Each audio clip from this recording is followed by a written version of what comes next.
이제 제 모습은 안 나오고 아름다운 PPT를 좀 보시도록 하겠습니다. 자, 저도 이렇게 바깥에 여기 앞에 있는 그 탄천 길을 따라서 이렇게 걷다 보니까 이제 벌써 집 앞에는 벚꽃도 피고 이제 요 탄천에는 개나리가 막 좀 피기 시작했습니다.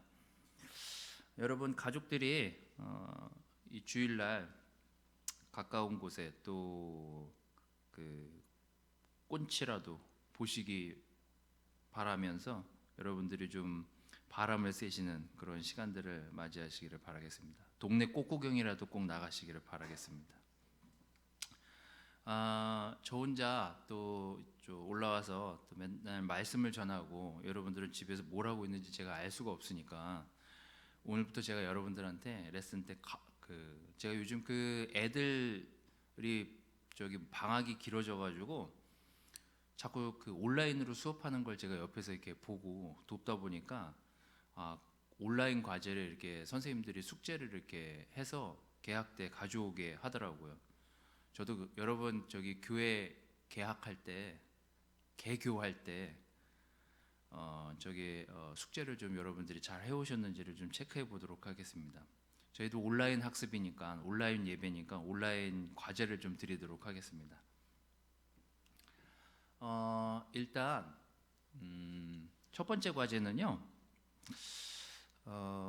코로나인데도 가족들이 이렇게 함께 모여서 예배를 드리고 함께 모여서 식사하는 시간도 이렇게 갖지 못하는 가족들이 있다라는 얘기를 들었습니다. 그래도 회사에서 요즘 일찍 보내주니까 꼭 이 과제를 여러분들 집에서 한번 하시고 가족들끼리 좋은 시간을 보내시기를 바라는 마음에서 첫 번째 과제는 대화 2, 3일에 한번 저녁이든 언제든 식사를 하면서 대화하는 시간을 갖기를 여러분들한테 권해드립니다. 그리고 지금 저희 가족이 하고 있는 것들이에요. 가족을 위해서 서로 기도해주는 시간을 가지십시오. 뭐 한 번도 좋고 두 번도 좋고 매일도 좋고 가족을 위해서 서로 기도해주는 시간을 가지면 감사하겠습니다. 세 번째는 만담이라고 했는데요. 제가 요즘 이렇게 막 집에 오래 그 아이들이랑 있는 시간이나 아이들이랑 얘기하는 시간이 늘다 보니까 우리 애들의 장점을 발견하게 됐어요. 애들이 이렇게 개그 기질이 있다는 걸 알게 됐어요. 우리 딸내미도 그렇고 아들내미도 그렇고 좀 웃겨요, 애들이. 그래서 좀 재밌다는 생각이 들었어요. 이런 개그도 하는구나 생각이 들었는데 그게 또 이렇게 가족들한테 또 다른 활력소가 된다는 생각이 들었습니다. 그래서 재밌는 이야기를 서로 준비했다가 물론 썰렁하면은 썰렁해서 또 웃겠지만 그런 숙제들을 여러분들이 해보시기를 바라겠습니다. 그리고 항상 그 성찬 온라인 예배가 끝난 다음에 가족들 중에 한 명이 꼭 준비를 해서 우리 싱글들과 캠퍼스들은 돌아가면서 이렇게 형제자매들이 이렇게 성찬을 준비해서 같이 카톡으로 나누고 있는 걸로 제가 알고 듣고 있는데 우리 다른 가족들은 온라인 예배 후에 꼭 누군가 한 분 준비를 하셔서 성찬을 꼭 나누시기를 부탁을 드립니다. 앞에 이런 네 글자를 따면은 대기만성이에요. 대기만성은요, 큰 그릇이 좀 늦게 이루어진다 이런 뜻 아닙니까? 행복한 가족, 좋은 가족을 하루아침에 만들 수가 없잖아요. 정말 기쁘고 행복한 가정을 여러분들이 만들려면 어차피 그런 행복한 가정은 시간이 지나야 만들어지게 되어 있습니다. 그래서 그 긴 시간을 어떻게 만들어 갈 것인가. 그래서 대화, 기도, 만담, 성찬 이런 것들을 여러분들이 꾸준히 해 주시기를 바라겠습니다. 집에서 맨날 이런 것만 연구하고 있어요, 제가. 자, 오늘 주제는요. 생명의 길 찾기라는 주제로 말씀을 정했습니다. 소주제 비슷한 주제로는 영적 건강 백서 이렇게 정했는데요. 또 우리 학생들이 그 국어를 좀 집에서라도 이렇게 이 시간이라도 할 수 있으면 좋을 것 같아서 백서가 무엇인지 여기 나와 있는 저 고등학생들 알아요? 백서가 뭔지? 자, 그래서 제가 밑에 써왔어요. 같이 공부도 하고 레슨도 듣고 하시기를 바라겠습니다. 자, 어떤 문제에 대해서 그 현상을 분석하고 장래를 전망하는 내용으로 꾸며서 발표하는 보고서를 백서라고 합니다. 그래서 오늘 그런 것들을 우리 영적 건강을 위한 백서라는 주제로 같이 말씀을 나누도록 하겠습니다. 오늘은 좀 제가 모세오경, 창세기, 출애굽기, 레위기, 민수기, 신명기를 읽고 그 다음 여호수아를 지난주에 다 이제 읽었는데요. 읽었던 내용 중에 여러분들하고 꼭 나누면 좋을 만한 말씀을 같이 좀 여러분들하고 나누려고 준비를 해왔습니다. 여호수아서 2장 12절하고 17절인데요. 한번 이 앞에 뒤에 라합에 대해서 여러분들이 많이 아시니까 그런 여러분들이 읽었던 또 알고 있는 내용들을 생각하시면서 같이 읽어 내려가면 도움이 될 것 같습니다. 여기 나오신 분들은 같이 좀 읽고 집에서도 같이 읽으실 수 있는 분들은 읽으시기를 바라겠습니다. 자, 12절 17절입니다. 자, 시작. 그래서 내가 당신들에게 한 가지만 부탁하겠습니다.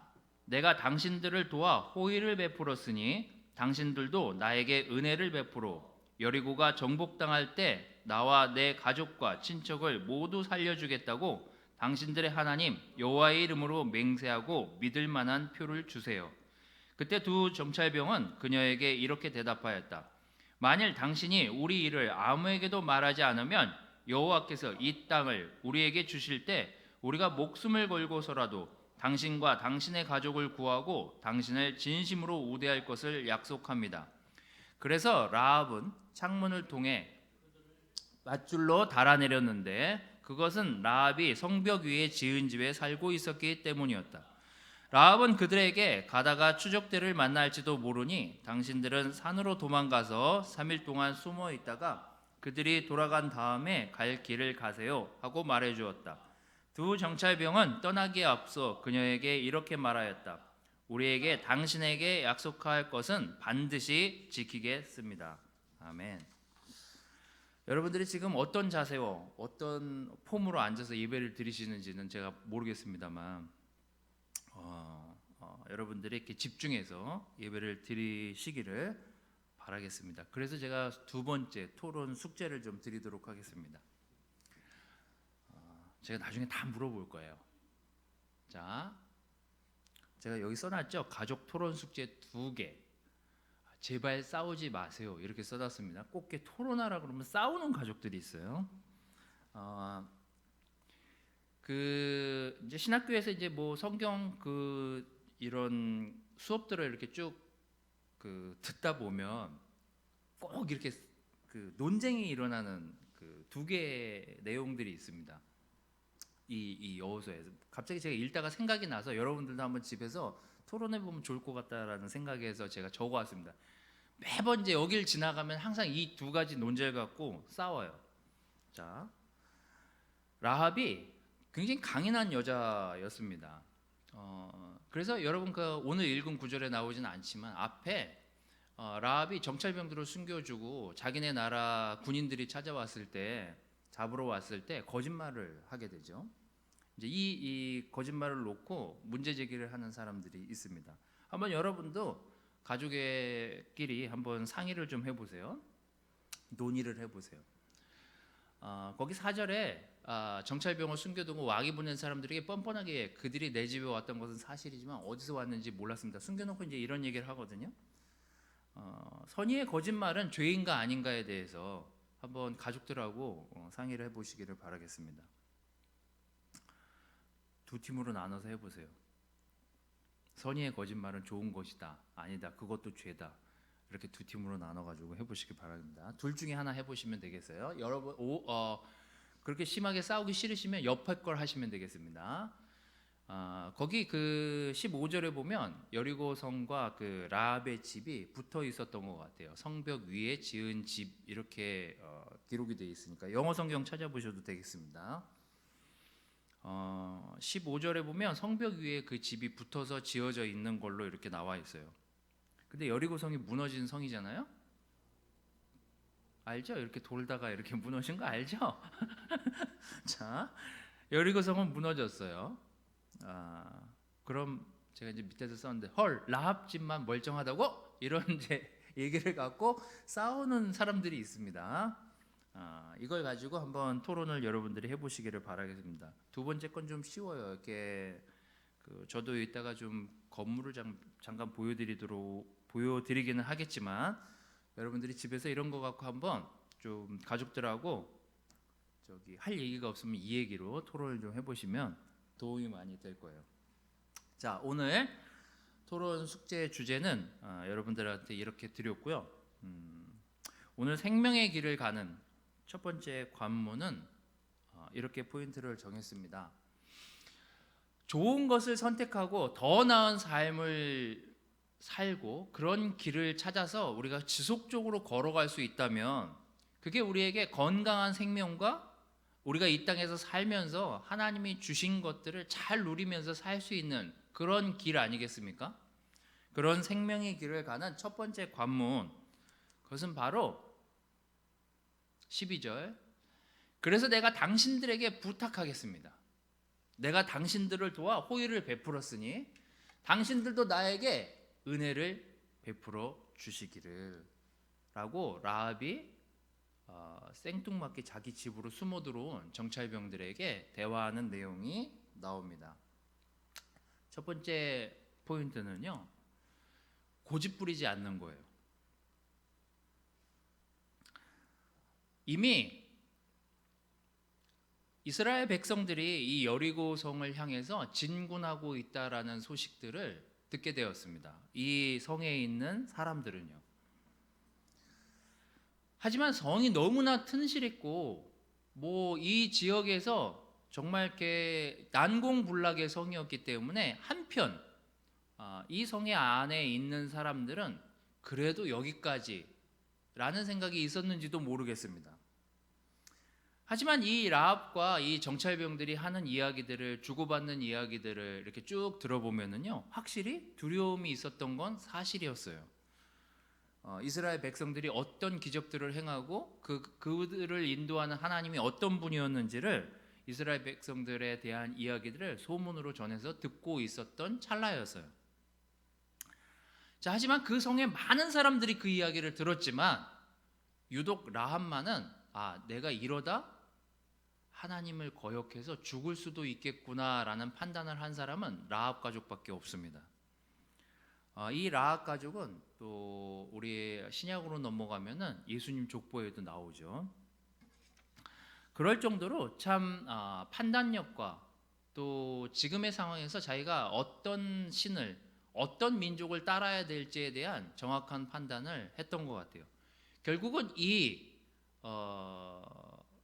라합이 이 정찰병들과 한 이 이야기 때문에 빨간 줄을 내려서 나중에 이 집만은 여리고성이 무너질 때 살게 되는 정말 이렇게 멋진 경험들을 하게 되죠. 여러분 어떻습니까? 고집은 우리의 인생에 정말 우리의 많은 것들을 막고 전진하지 못하게 하는 가장 고질적인 우리의 죄성 중에 하나입니다. 아마 여기 2장에서 이 이야기를 하고 3장으로 넘어가면 바로 들어오질 않아요. 이미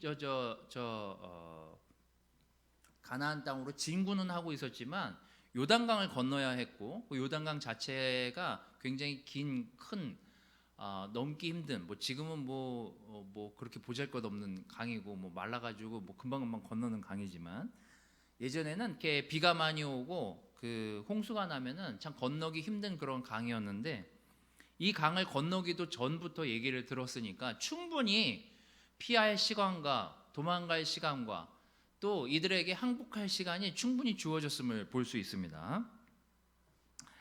여러분들이 이제 뒤에 가서 6장에 가야 이제 여리고성이 어떻게 함락할 수 있는지를 하나님이 설명을 하시니까요.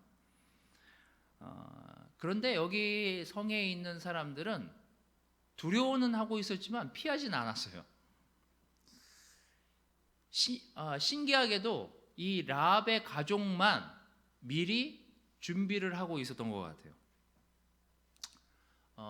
제가 이제 뭐 그 여리고성에 대한 외국 그 사이트들에서 이제 그 찾아온 내용들입니다. 여러분들이 뭐 집에서 지금 잘 보이실지는 모르겠습니다만 옛날 이제 유적들을 조사하던 역사학자들이 그 당시 쌓인 성의 구조, 축조 구조물들을 이렇게 보면서 여리고성이 이랬었겠구나라고 한 내용들이 이제 몇 개 이렇게 내용들이 나온 걸 제가 가지고 왔는데요.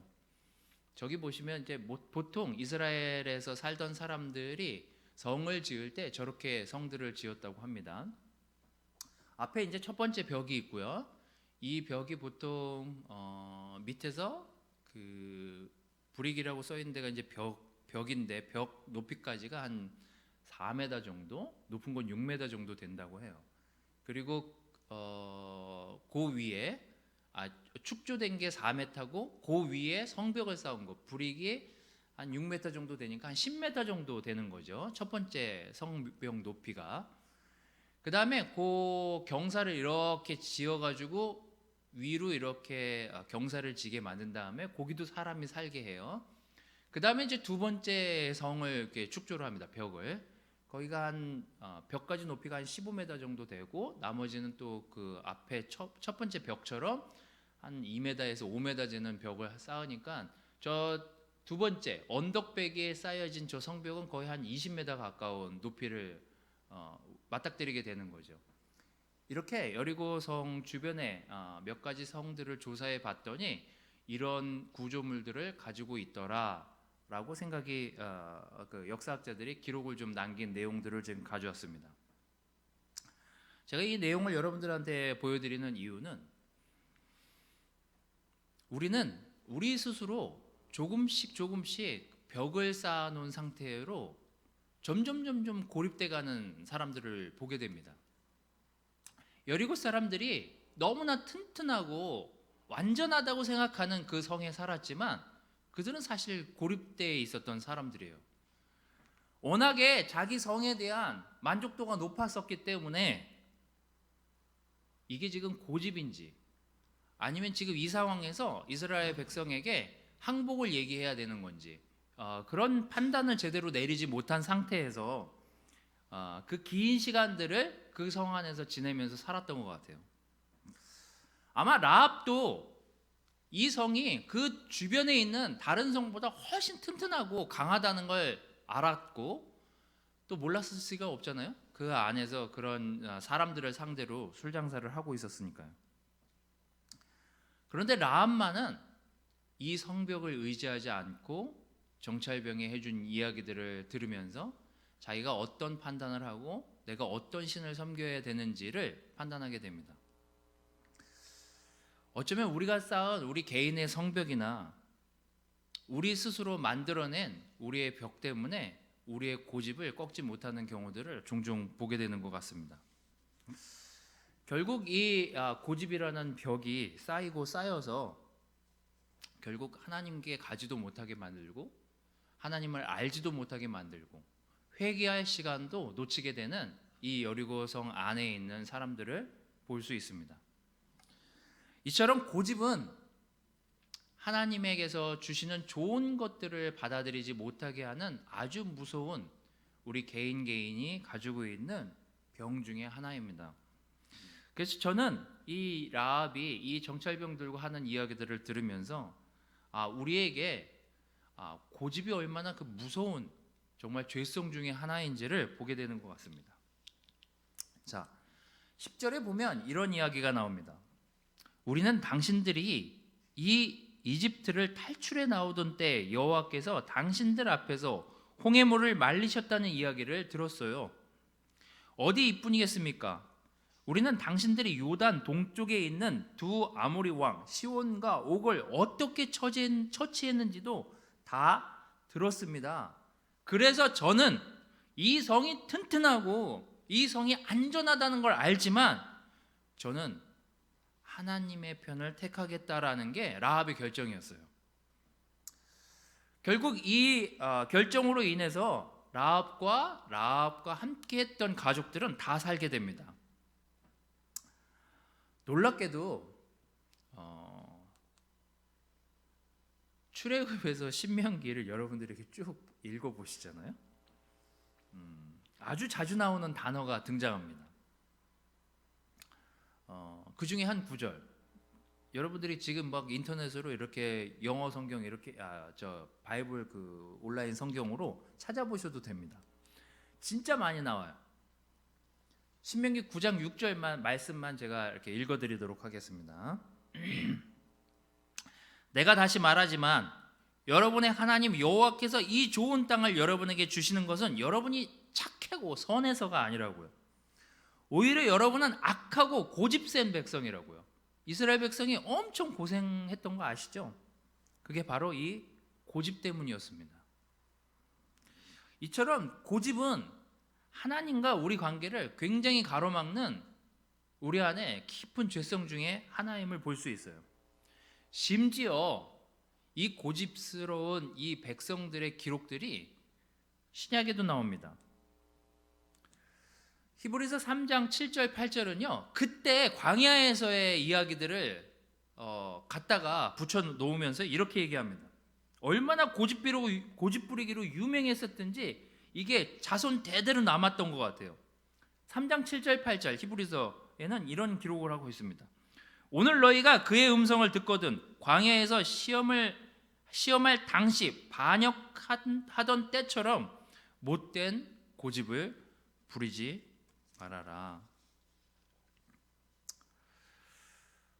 여러분, 고집 부리지 맙시다.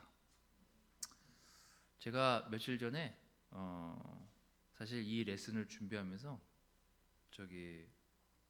더더욱이 이게 얼마나 중요한 건지, 학생들도 우리가 이렇게 어떤 건 못된 고집이 얼마나 위험한지를 제가 참 며칠 전에 여기 그 홈플러스에서 물건 사다가요, 홈플러스가 난리가 났어요.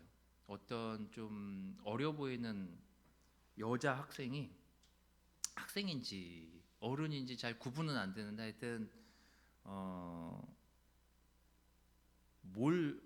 그 주민등록 번호 물어보면은 뭐 담배나 술 이런 거 사려고 했으니까 물어봤겠죠? 그 직원이 갑자기 막 이 여자분이 소리를 고래고래 지르면서 내가 그렇게 어려 보여? 그러면서 내 나이 왜 물어? 이러면서 막 갑자기 이 여자 그 직원 점원분한테 쌍욕을 막 하는 거예요. 갑자기 이제 아수라장이 됐어요. 그 홈플러스 이 매장 내에 있는 사람들이 갑자기 다 이게 뭔 일인가 하고 그 입구에 있는 그 계산들 쳐다봤는데 뭐 난리도 아니었어요. 근데 이게 또 남자친구인지 학생인지 모르는 어떤 남자애가 들어와가지고 이 여자애를 꼭 껴안고선 이러면 안 된다고 끌고 나가는데 이 여자애가 또 그 남자애한테 막 욕을 하면서 진짜 쌍욕을 하면서 네가 늦게 와가지고 내가 이런 봉변을 당하는 게 아니야 이러면서 또 막 그 남자애한테 쌍욕을 하면서 같이 나가는 거예요. 제가 이제 뭐 이런 현상들을 보면서 제가 느끼는 거예요. 우리가 어렸을 때나 나이가 들면서 우리가 뭐 때문에 이렇게 내 성격을 꺾지 못하는지, 왜 이렇게 고집을 이렇게 내려놓지 못하는지를 알면 우리가 서로 대화할 수 있고 풀 수 있고 성숙하게 반응할 수 있는데, 이게 고집 부리면 이게 될 일도 안 돼요. 사실은 정말 이렇게 앞으로 전진해야 되는데 이 전진을 막는 가장 우리에게 조심해야 될 캐릭터 중에 하나가 고집 부리는 거예요. 그래서 여러분, 우리가 요즘 이렇게 어떤 고집을 이렇게 너무 이렇게 때를 쓰고 있는 게 없는지, 고집 부리고 있는 게 없는지를 한번 여러분 들여다보시기를 바라겠습니다. 고집은요, 정말 우리의 하나님 관계를 정말 가로막는 정말 못된 성품 중에 하나라는 생각이 들었습니다. 자, 생명의 길을 가는 두 번째 관문은요, 12절 하단에서 나옵니다. 내 가족과 친척을 모두 살려주겠다고 당신들의 하나님 여호와의 이름으로 맹세하고 믿을 만한 표를 달래요. 라합은 참 어찌 보면 지혜롭기까지 하고 어떤 결정을 내리는 데까지 정말 이렇게 하나님을 믿기 위한 어떤 기도원 같은 징표를 요구해요. 저는 요즘 코로나 이 상황을 보면서 생명의 길을 가는 두 번째 관문으로 저는 무지한 믿음이 우리가 얼마나 버려야 될 것들인지를 좀 배우고 있는 시간이 요즘의 시간이 아닌가라는 생각이 들었습니다. 그녀는 정찰병들을 믿었지만 하나님이 어떤 분인지를 정확하게 알지 못했기 때문에 이 정찰병들에게 좀 더 구체적인 증표를 요구하게 됩니다. 어쩌면 이 상황에서 그녀는 정말 끈질기고 하나님의 징표를 받기 위해서 결국은 그들을 설득해서 줄을 매달아 놓으라는 그 이야기를 결국은 듣게 되죠.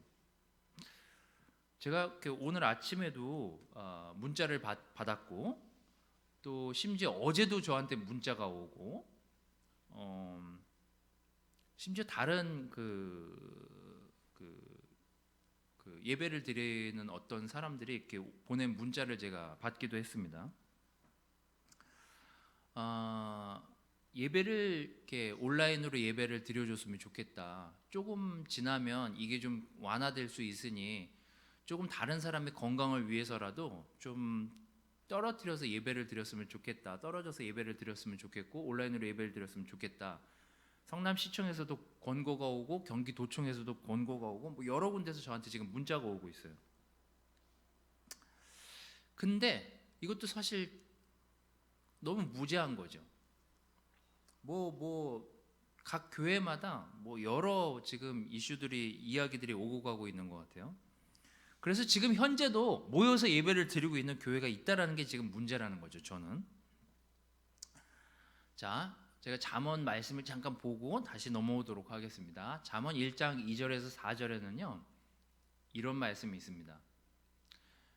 저는 말씀이 그 자리에 그냥 써 있는 기록들이 없다라고 생각하면서 말씀을 읽으니까 여러분들도 한번 이 말씀이 의미하는 바가 뭔지를 잘 생각해 보십시오.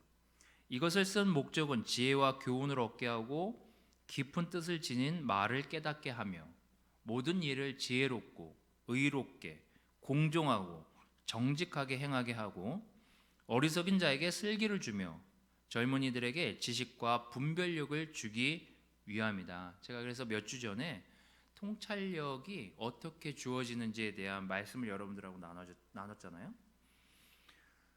여러분 초대교회는 가정 예배를 드리고 가정 예배로 모여서 예배를 드렸던 것이 초대교회예요. 그럼 그 사람들은 다 잘못된 예배였습니까? 왜 자꾸 모여서 예배를 드려서 코로나를 전파시키냐고요. 어쩌면 지금 이 시간 가족들이 훨씬 더 건강함을 지켜야 되려고 하는 시기라면 가족들이 모여서 예배를 드릴 수도 있고 가족들이 모여서 하나님께 영광과 찬송을 돌려드릴 수도 있고 이렇게 온라인으로 예배를 드리면서 서로 마음을 나눌 수도 있는데 저는 왜 이런 이렇게 방법들을 사용하지 않는지에 대한 저는 좀 의구심이 든 시간입니다. 어쩌면 우리가 자꾸 말씀을 읽지 않고 누군가의 말에 휘둘리거나 누군가의 명령에 휘둘릴 때 우리의 믿음이 흔들리고 우리의 믿음이 성경에 기초하지 않은 것임을 느끼는 순간들을 보게 되는 것 같아요. 전 제일 무서운 사람들이 이런 사람들을 무조건 잘 될 거야. 주님 믿습니다. 우린 괜찮아. 여러분 우리도 안 괜찮을 수 있어요. 우리도 이 육신의 몸을 입고 있기 때문에 우리도 아플 수 있고 우리도 다칠 수 있습니다. 우리도 먼저 하나님께 갈 수 있는 사람들이에요. 하지만 건강하게 오래 살기 위해서 지금 취해지는 조치들이 있잖아요. 저는 우리가 말씀에 반응하는 삶을 살았으면 좋겠어요. 믿음이란 성경에 기초하고 정말 예수님이 우리에게 허락하신 이 땅에서의 삶에서 우리가 지혜를 캐내고 보물을 캐내고 통찰력을 얻을 수 있는 그런 것들을 얻는 삶이 생명의 삶이지 무조건 무턱대고 덮어놓고 믿자. 덮어놓고 하자는 대로 하자. 그것이 과연 올바른 믿음인지에 대한 생각들을 요즘 해보고 있습니다. 여러분, 무지한 믿음이 어떤 믿음인지를 한번 생각해 보십시오. 성경을 좀 꾸준히 읽으시면서 말씀이 의미하는 바가 뭔지를 우리가 잘 들여다보면 좋을 것 같습니다. 저도 이렇게 나와가지고 여기도 오늘 6, 7명 모여있지만 저도 이렇게 많은 사람들이 나와서 함께 웃으면서 함께 교감하면서 예배드렸으면 좋겠어요. 저라고 그런 것들을 바라지 않겠습니까? 하지만 우리가 오늘 말씀이 이 상황을 어떻게 해석하고 있는지, 또 오늘 요즘 우리에게 주어지는 그 말씀이 오늘 내가 어떻게 살기를 바라는지를 항상 생각하고 묵상하면서 말씀에 대한 믿음을 가지시고 사는 하루하루가 되시기를 바라겠습니다. 자, 예레미야서 4장 22절은요. 그래서 예레미야를 통해서 하나님이 이스라엘 백성을 통해 백성을 향해서 이런 말씀을 하십니다. 내가 언제까지 저 깃발을 보며 언제까지 나팔 소리를 들어야 하는가? 내 백성은 미련해서 나를 알지 못하며 지각이 없는 자식과 같아서 그들에게 총명함이 없구나. 그들이 악을 행하는 데는 약삭빠르면서도 선을 행하는 데는 무죄하다. 여러분, 잠언 1장을 좀 여러분들이 읽어보시기를 권해드리고 빌립보서 3장 8절을 여러분들이 읽어보시기를 권해드립니다. 여러분, 그냥 앉아서 나팔을 불며 예배를 하던 정말 아무 생각 없이 예배를 드리는 것보다는 여러분, 우리가 좀 더 지혜로운 방법이 무엇인지, 하나님이 이 시간 우리가 어떤 것들을 배우기를 원하시는지를 말씀을 보면서 하나님과 교감하는 그런 시간들을 여러분들이 좀 가지시기를 더 바라겠습니다.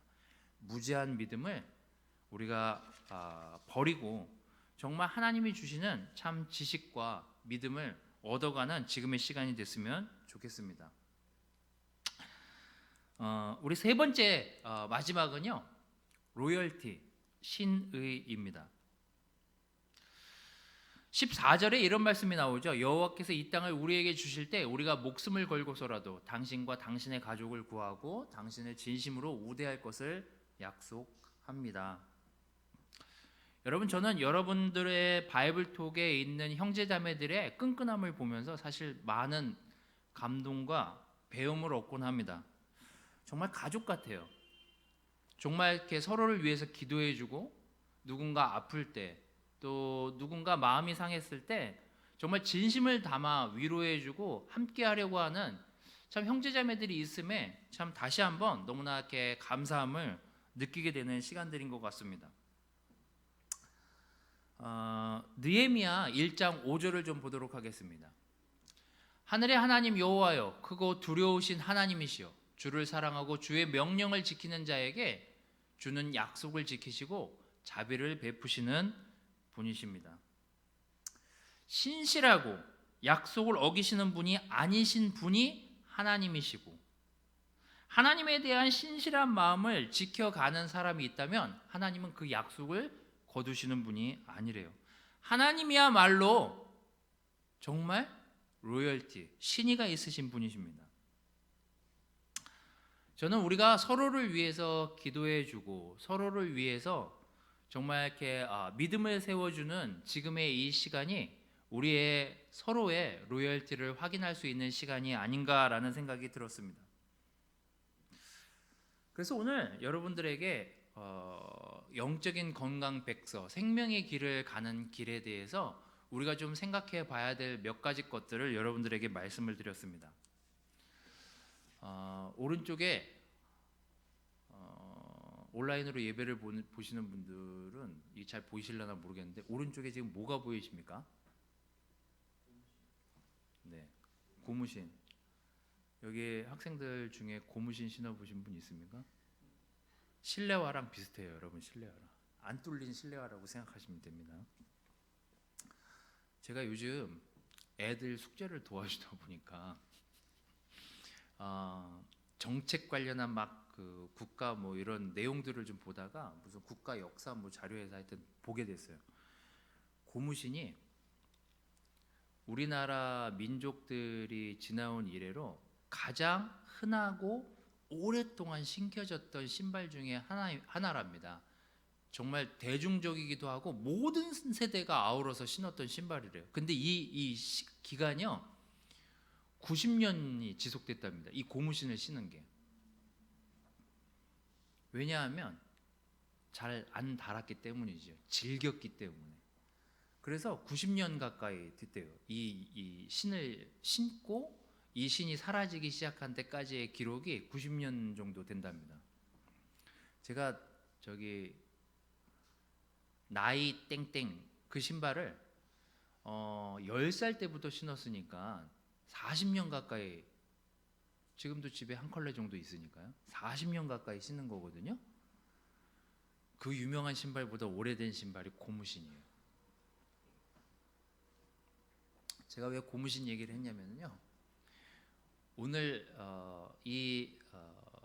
우리가 이 세 가지를 여러분들이 쉽게 이해하시기 위해서 제가 이 이미지를 좀 가져왔습니다.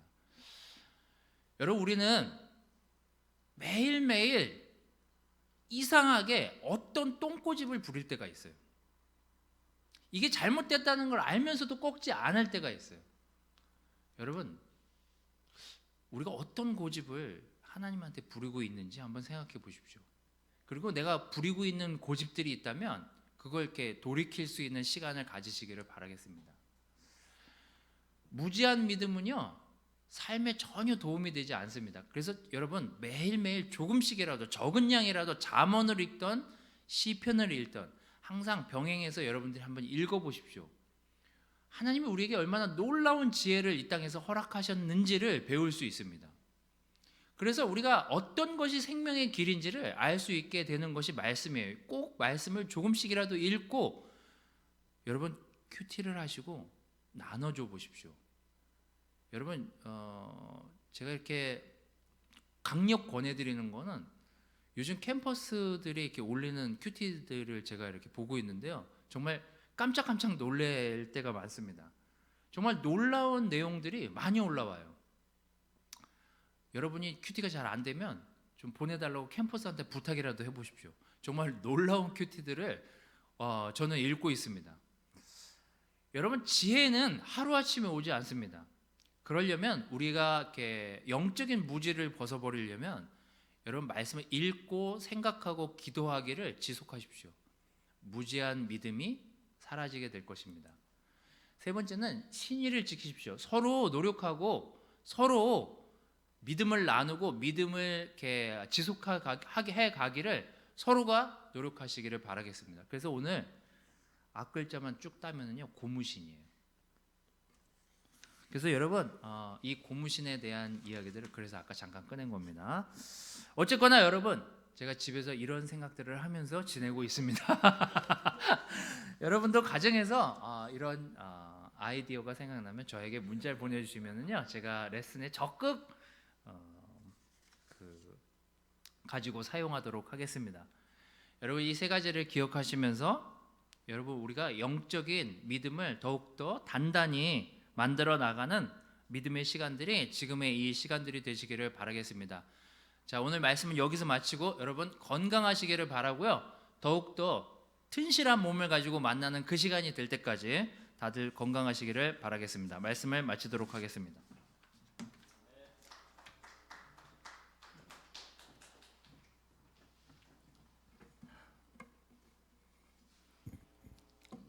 네, 반응을 하러 올라온 김영철입니다.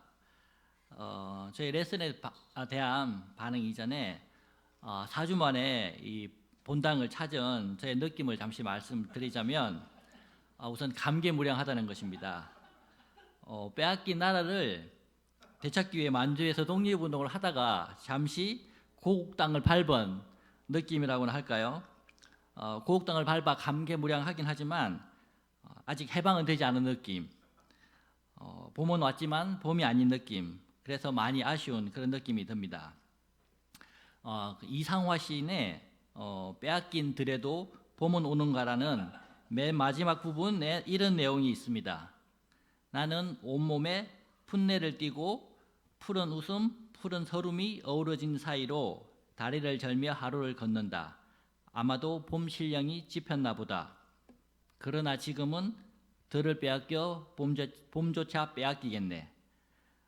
코로나로 인해서 봄을 빼앗겨 거의 한 달 만에 예배를 직접 드리니 예배의 소중함이 너무도 크다는 생각이 듭니다.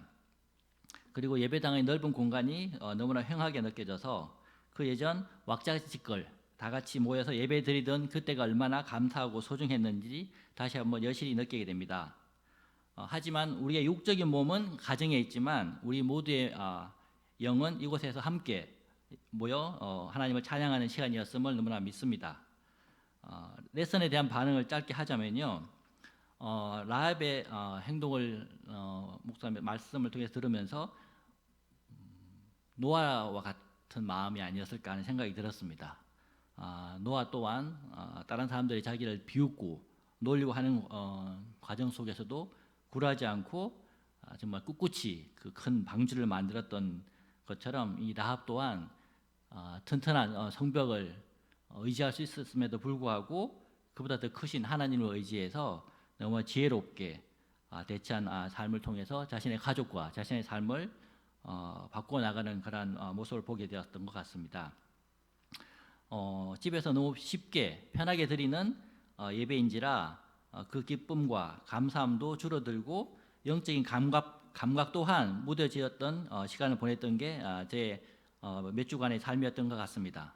아침에 일어나서 큐티하고 다른 일 좀 하다가 세수도 안 한 채 급하게 밥을 먹고 11시에 유튜브를 켜서 예배 드리고 간단하게 아내랑 성찬을 나누고 예배 끝. 예배를 위한 수고함이 적으니 예배에 대한 기쁨도 줄어들었던 게 사실이었습니다. 요즘에 제 삶을 보면서 삼국지에 나오는 유비이라고 생각이 났습니다. 여러분 비육지탄이라는 사자성어를 들어보셨습니까? 유비가 천하에 대한 큰 꿈이 있었지만 그는 정말 제갈 공명 없이는 조조에게 꼼짝을 못하는 그런 신세였는데 한때 조조의 위협을 피해서 형주 지방의 유포라는 친척에게 수년간 몸을 의지했었는데 그 유포가 유비를 잘 극진히 대해줘서 하루는 만찬을 열었는데 유비가 자신의 그 허벅지에 퉁퉁 그 찐 살을 보면서 눈물을 흘렸다고 합니다. 그래서 유포가 왜 눈물을 흘리시냐고 물어봤더니 자기는 평생 말을 타며 달렸기에 허벅지에 살이 찔 겨를이 없었는데 지금은 계속 이렇게 놀고 먹고 세월만 축내고 있으니 허벅지 살이 쪄서 너무나 슬프다고 그런 얘기를 했다고 합니다. 두 번째 제 목사님의 포인트인 무지한 믿음을 버리자고 한 그 포인트에서 생각이 났었는데요. 정말 이렇게 예배만 보면 쉽게 인터넷으로 예배만 보면 넌 너 할 바를 다 한 거야. 넌 그냥 예배만 보고 그냥 믿기만 하면 돼. 라고 사탄이 속삭임을 저에게 계속 보내고 있다는 생각이 들었습니다. 오늘 이 레슨을 들으면서 영적으로 정말 깨어 있어야겠다는 생각이 들었습니다. 예배를 직접 드리지 않고 형제 자매들 보기가 쉽지 않지만 그런 핑계로 영적으로 게을러지지 말자. 나태해져서 사탄에게 공격의 빌미를 제공하지 말아야겠다. 그런 생각을 하게 되었고요. 그래서 저는 작은 결정을 하나 해봅니다. 아주 작지만 다음 주 예배부터는 예배 전에 세수도 하고 머리도 감고 정말 깨어있는 마음으로 주일 예배를 보도록 하겠습니다. 오늘도 하나님의 말씀을 통해서 우리 삶의 생명줄을 잘 붙들 수 있도록 말씀을 전해주신 목사님께 감사의 박수를 드립니다. 네, 광고를 두 가지 드릴게요. 첫 번째 4월 5일까지는 온라인으로 예배가 진행이 됩니다. 그 추후 변동이 있으면 다시 공지를 할 예정이고요. 두 번째 광고는 진수연 자매가 수술을 했는데 수술 결과가 내일 나올 예정이라고 합니다. 수술 결과가 잘 나올 수 있도록 여러분이